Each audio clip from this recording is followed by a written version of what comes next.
My initial impressions were I thought it was a great concept, first of all. Is it an interesting story, right? That's just sort of the baseline of anything that interests me. Is the story good?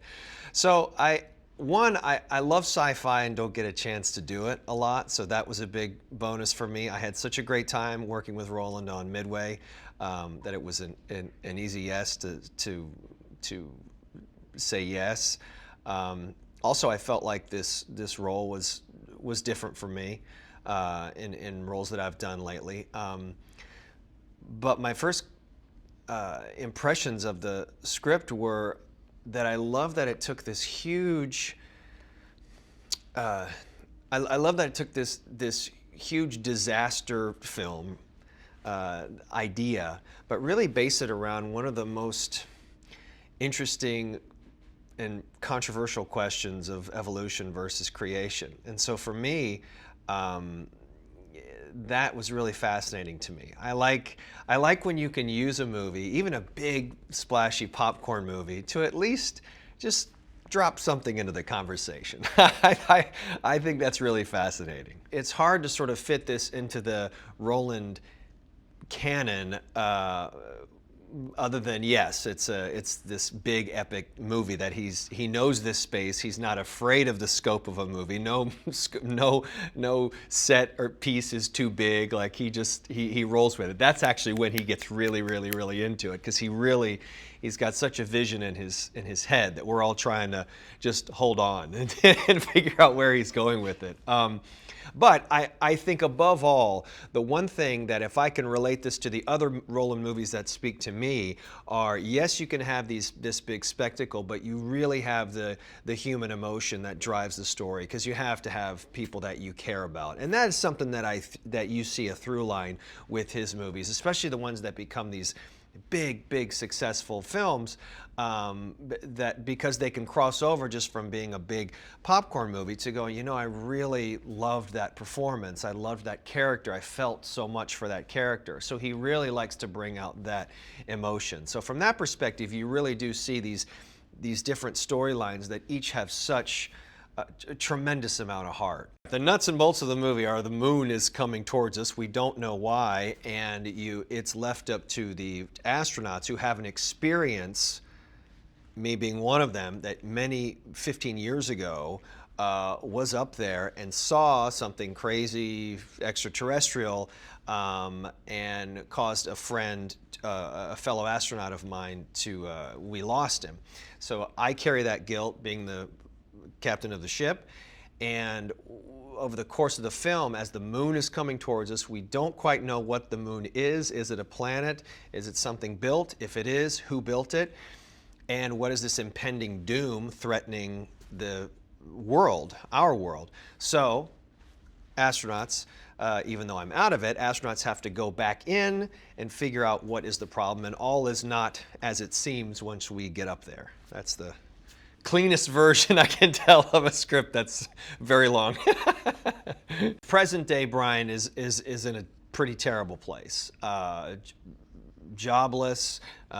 He's trying to hold on to his past and of his knowledge of being an astronaut. Clearly a very smart person, but probably a little more of a rogue scientist than a typical by the book guy, which is how he differs from Halle's character.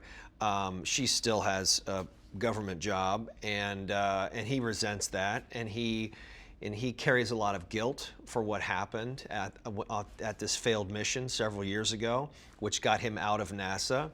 And you see his marriage is broken, his relationship with his son is broken. Then you see his son get into some trouble.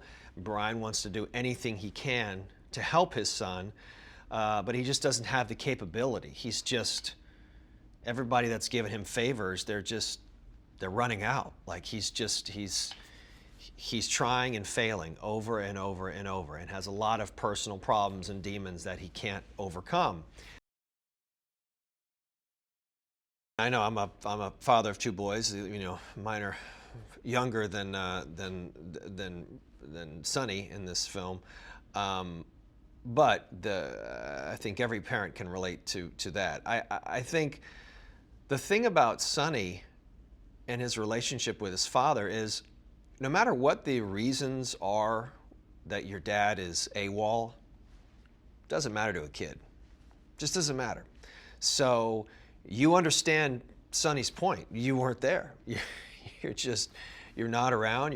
And I think and he's constantly just let him down because Brian has his own issues that he's fighting through. So Sonny can't see the good for what he does, and that's part of being Sonny too. You know, Sonny is not he's not the most straight-laced kid either, and that's probably a little of his dad that's rubbed off on him, and that's why they butt heads. And so this entire film for them is trying to just find how they can communicate, and how their relationship can move forward. To me, that's one of the most interesting relationships in the film, is Brian's to Casey's. And Casey, so John Bradley plays Casey Houseman, and he is this very alternative, some would say wacky scientist who, you know, holds meetings in hotel ballrooms, and not that there's anything wrong with that.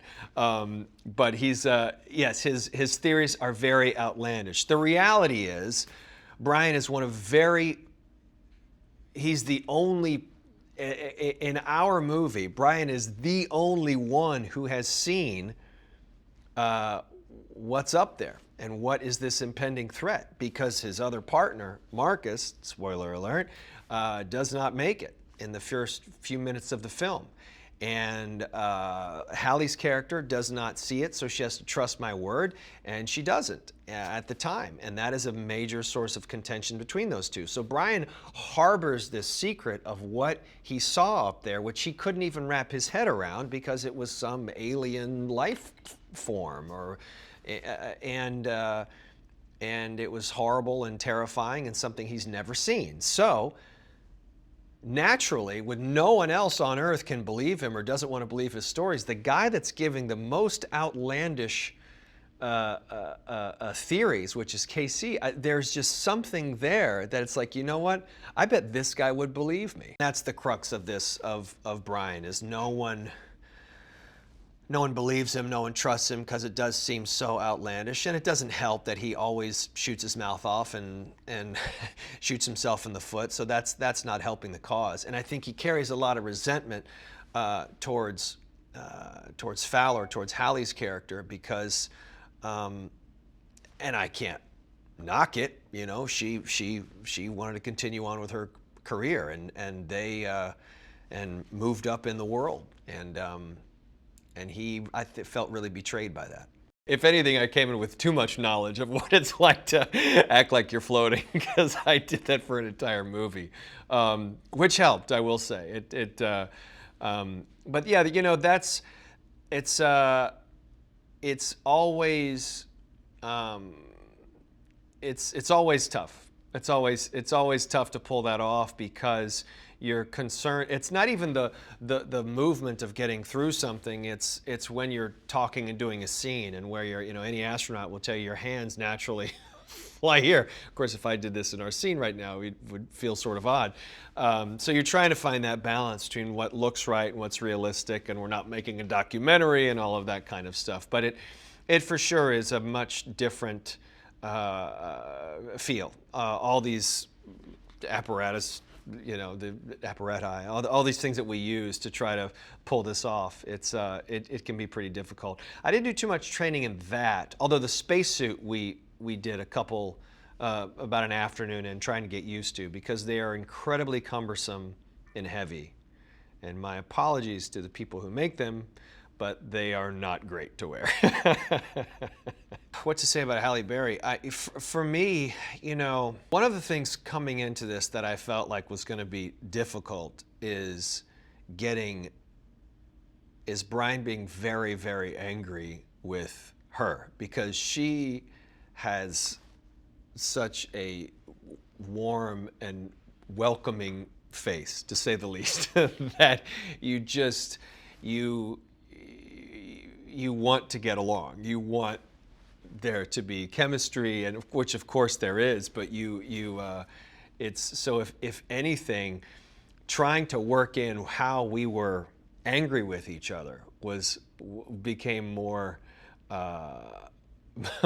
became harder to do, because naturally we're both, I feel like she's a very giving actress. I feel like I'm a giving actor, so you want to be there for that person, whereas these two characters are just done at the beginning and don't want to deal with it. So if anything, I'm fighting against your instinct to be like, oh, it's Halle Berry, I've always wanted to work with you, this is going to be so fun. Then it's like, oh no, I have to tell you I don't like you or trust you right now. So that was, I guess, a little bit of a journey. There is a wonderful thing that films can do, no matter if they're a tiny independent movie or a huge spectacle,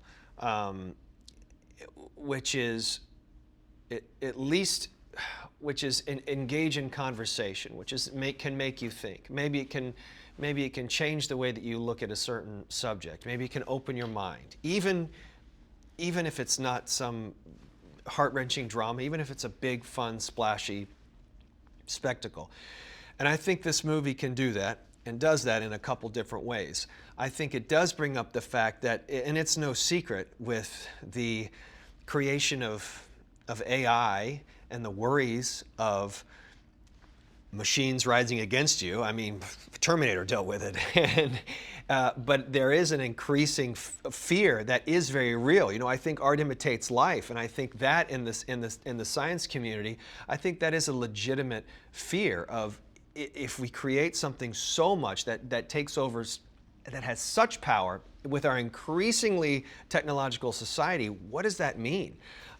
So this movie raises that. I think one of the reasons I really wanted to do Moonfall was because it related to the odd times in which we find ourselves living in with this COVID pandemic. And I think normally big disaster movies like this are movies that people seem to gravitate towards. I think they can see themselves in them. We all have this fascination about the end of the world and what would that look like and how would we live through that? Would we live through that? And because the pandemic is so much, I think, a part of our everyday life right now, a movie like this sort of resonated with me in a different way. I thought it would be more relatable now than ever before within, the constructs of our life right now. I had one conversation with Roland in the early days. It was very quick. We talked about the movie. You read a movie like this and you really understand what it's about. It's pretty easy to understand. So we sort of had a meeting of the minds. And originally this role was written for a man, though I do know that. And so credit to Roland for taking a character that was male and then realizing that this could be a female character and still have the same impact. I describe Fowler as wicked smart.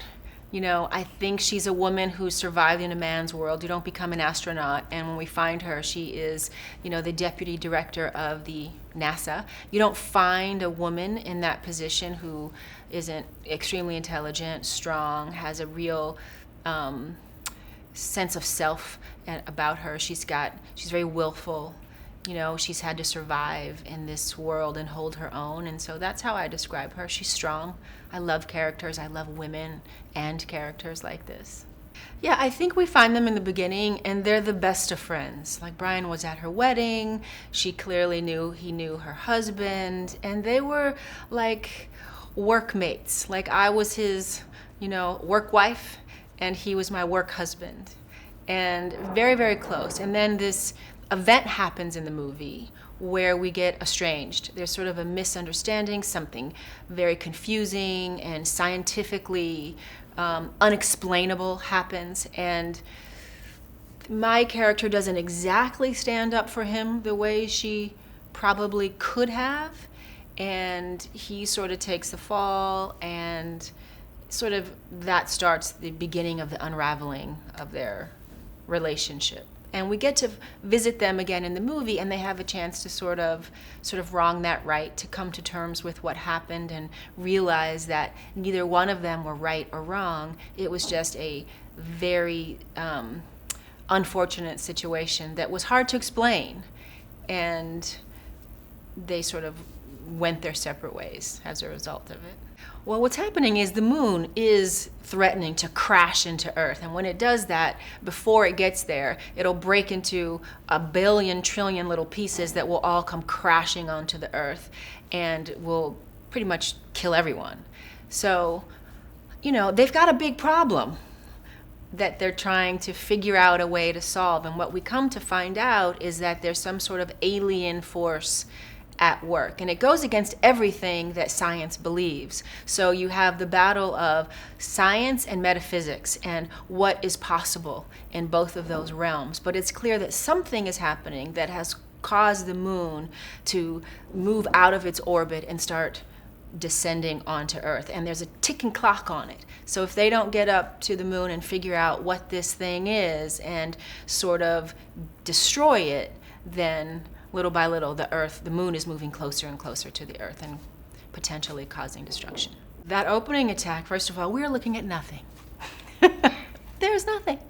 It's all imagination, and I think these are movies that, are very different from other movies. We really have to be able to commit to our imagination, and Roland can share with us the previs and give us a basic idea of what will be happening, but we know all too well that it's going to be more vivid, more alive, more real than we can even imagine. But we're forced to use our imagination and work to Roland or someone else reading out things to us that are actually happening that we have to react to. And it's a really different way of working. It sometimes can feel very disconnected, very, disjointed. We have to trust in what's going to happen on the other side, because we really, literally, for the most part, are really looking at nothing much but some visuals on a screen that are kind of assimilating what we might see with color tone and light flashes, things like that. But we're really not seeing anything of what we're really going to see. We were out on the street. It's supposed to be an LA street, and we're in Montreal, Canada. So we were racing the snowfall and the winter coming, because we were shooting in the fall. But yeah, we were out on a big street, and we're retrieving our endeavor. And of course, there's nothing. So we have to just imagine that this big spaceship is being rolled down the street and rolling through a neighborhood that's crashing all the, structures down around it. And again, it's just, back to acting basics 101, using our imagination and creating for ourselves what that would look like, feel like, how we would, feel in the situation. That's the job on movies like this. It's a lot of really make-believe.